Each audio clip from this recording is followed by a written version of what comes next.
So here's the hot take that's going to get me shadow banned. The Unabomber was right about the problem. Not the not the cabin cosplay, not the Luddite LARPing with a account, but diagnosis, scarily close.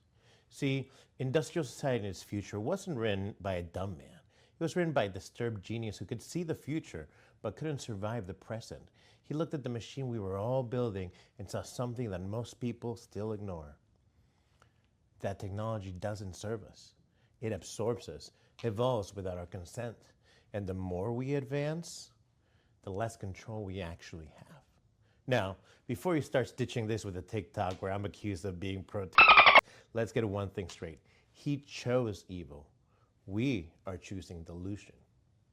We tell ourselves that technology is neutral, just a tool, but we act like it's God. You don't use your phone, you submit to it. You don't control your feed, it curates your desires.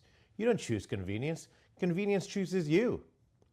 Kaczynski warned about this in 1995. He said, once a technical innovation is introduced, it's impossible to stop it. Even if harmful, society adjusts to it because the alternative is falling behind. Let's translate that to 2025. If you don't use AI, you're out of a job. If you don't post, you don't exist. If you don't adapt to the algorithm, it will erase you. And we call this progress. But here's the catch. We didn't vote for this. No one asked if you wanted your attention stolen by 15-second dopamine loops. No one held a town hall on whether your child should learn more from a screen than from a parent. This wasn't progress. It was drift. Now, the Unabomber saw this drift, and his response was to blow up the boat. But maybe what we need is a rudder, a way to steer, a way to say no to certain technologies without being laughed off the planet as a caveman. Because let's be honest, if the cost of civilization is the erosion of community autonomy and the human soul, then maybe we're not as civilized as we think.